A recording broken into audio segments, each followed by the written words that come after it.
ఒక టైంలో షాప్ ఇప్పుడు నీకు బెస్ట్ అని చెప్పొచ్చు, ఎందుకంటే అందరూ ఎక్కువ రానివ్వరు, కొంతమంది చూడనివ్వడానికి కూడా ఎవరో కొంతమంది చూడనిస్తారు మ్యాక్సిమం నాకు తెలిసిన వరకు. వాళ్ళకి తెలిసిపోతుంది షాప్లో వీళ్ళు టైం పాస్కి వస్తున్నారా కొనడానికి వస్తుందా అన్నప్పుడు. అంటే అన్ని టైమ్స్ వెళ్ళినప్పుడు ఎవరు ఎప్పుడన్నా అన్నాడు మొహం ముందరే నువ్వు కొనే మొహం అన్నట్టు కొంతమంది మాట్లాడతారు. మనం చేసే బీట్ బాక్సింగ్ కి మనోడు ఫిదా అవుతున్నారు, క్రేజీ చేస్తున్నావు బ్రో అని చెప్తాను. ఫ్రీ ఇస్తాను అన్నాడు ఎప్పుడైనా?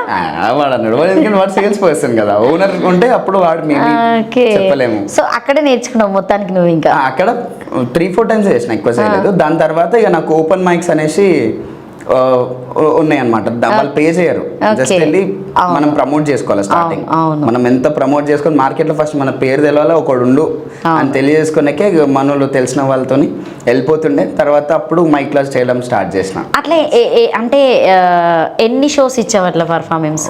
గట్టిగానే లైక్ 100 ఇచ్చావు.